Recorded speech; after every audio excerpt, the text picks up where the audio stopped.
the final term on the Paddock the goals, and we'll inject some youth outcomes into the discussion. I'd like to introduce Julie Slater, who's the Business and Communications Manager and also Team Leader of Confident Youth Voice at North Central Local Learning and Employment Network, or to you and I, the North Central LEN. Julie, welcome, and tell us a little bit about what the North Central LEN does. Oh, hi, Travis. Hi, everyone. Great to get the final quarter because, of course, it is the most important one. Here at the North Central LEN, we obviously look after one of the most important sectors of our community. We work with children and young people, and we look to create opportunities for children and young people to thrive in education, work and life. So it's kind of a holistic approach to supporting young children and their families all the way through. We start at cradle, so right in the early years, through to career, through until that they are entering to young adulthood and out into the workplace. So Beloit Shire Council, along with our neighbours Loddon and Gannawarra, who we have a nice formalised BLG network and looking at health initiatives and some pillars there. We're working together to support the North Central LEN's flood recovery initiative called the Umbrella Program. Can you tell us a bit about that program, Julie? Sure. So Umbrella Project is a funding program initiated by YACVIC, which is the Youth Affairs Council of Victoria, and they provided funding to organisations in flood-impacted communities because we all know that young people were quite impacted, particularly by the 2022 floods. The timing probably couldn't have been worse for young people, particularly those doing exams and VCE and that type of stuff. Many of them missed weeks of school because they're on properties where they're isolated and not able to get into communities to actually get access to their teachers and studies.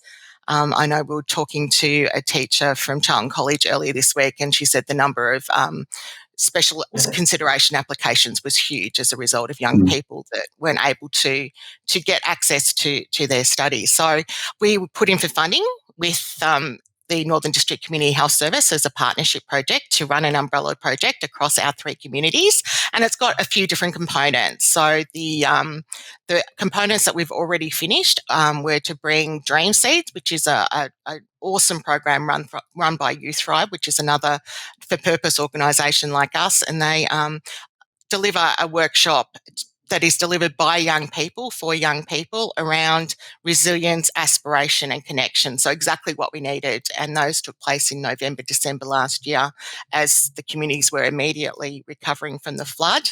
One of our major events as part of our youth engagement program or our Confident Youth Voice program was to hold a Summer Wave music festival, and that was originally scheduled to take place in November, and of course it was actually postponed as a result of the floods. So we were able to use some of our umbrella funding to add value to that music festival, which ended up taking place in February this year, and we're actually able to provide free buses for young people from both the Beloit and the Loddon Shires to travel up to Kerang, where the festival was being held.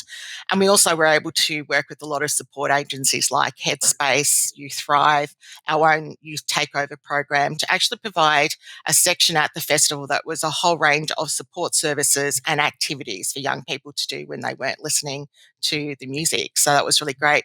And then the final part, which is our legacy project, and this picks up a little bit on the conversation you're having in the third quarter around the fact that flood recovery is a journey, and we recognise that also with young people. So the legacy project we're looking at establishing is to introduce the Live for Life program, which is around youth mental health and wellbeing across the Beloit, Loddon and Gannawarra Shires over the next 3 years. So as part of the umbrella funding, we're hoping to train a number of facilitators to be able to deliver both teen youth mental health first aid and youth mental health first aid across our communities, with the idea is that we will then roll those programs out quite substantially in 2024.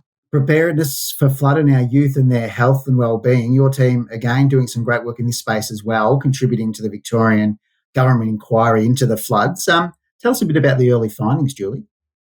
Yeah, well, the submissions haven't closed yet, so the role that we have played here at the North Central LEN is to work with the Youth Affairs Council to try and make sure that the submission that is put up reflects the voice of young people, particularly in our region, because, of course, we cover both Beloit and Loddon, both of whom were quite impacted by flood, as well as Gannawarra. So we've actually had the CEO of YACVIC and her team up here this week on a listening tour, and she has met with young people at Kerrang bought, and also here in Charlton. And here in Charlton, we were really lucky to have some young students representing Charlton College speak to her about a project that they've been working on as part of their VCE geography class. And they've actually been interviewing a cross-section of businesses in the Charlton community to ascertain the impact of flooding on them from both an economic but also a social and a mental health perspective. And the idea is that they are then actually going to compare that to data that was collected from the 2011 floods. So it'll be a really interesting comparison to see what the impact has been over time. Because one of the questions that Catherine certainly asked the young people that we were talking to was, how different was it this time round, and how different, was it for them and their families having experienced the quite severe flooding of 2011?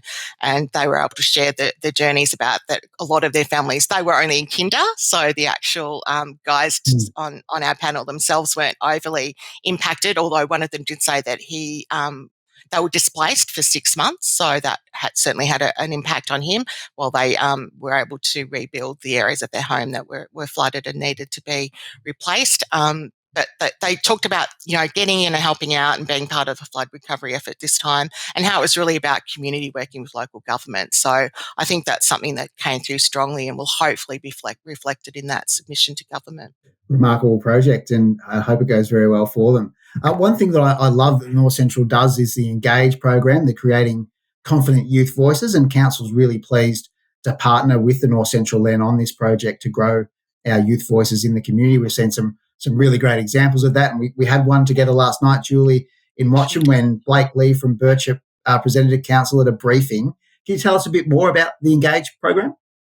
Yeah, so the Engage program is really about providing opportunities for young people to grow their skills, grow their confidence, networks, and access to opportunities. And that's what this is really very much a partnership between the Len and Bullock Shire Council is providing an opportunity for young people to step up and share with councillors projects or activities that they're really passionate about, or some of the achievements that they've been able to make as part of their journeys. And Blake's is no exception to that. He's a current Haywire winner, which is a national competition, and no mean feat to get selected as one of, I think it was 38 people, he was telling us last night, across Australia for his lovely story on his experiences of growing up and living in the Birchip community.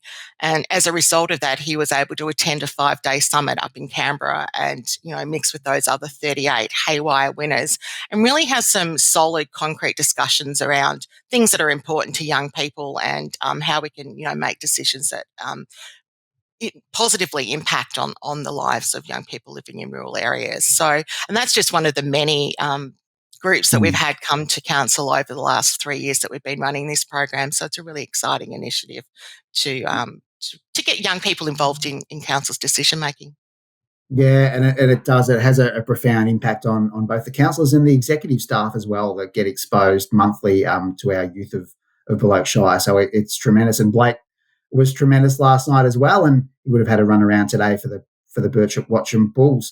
Julie, we've spoken a lot about roads and in the importance of them and how we live, work and play here in Bullock. Tell us about the L2P program and how that's helping to support our young driver education. Yeah, sure. I believe in the second quarter you were talking very much around road safety.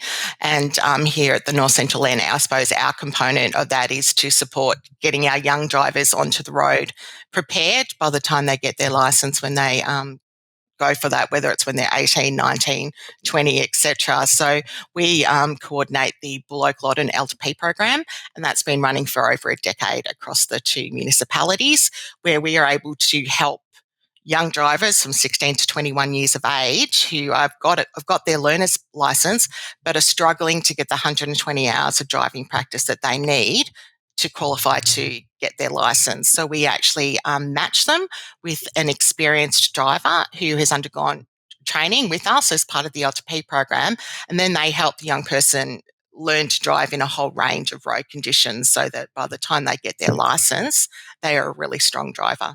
Wonderful, and such a vital program for our young men and women. Julie, thanks for spending some time with us this afternoon on the Paddock the Goals. Pleasure. It's been great.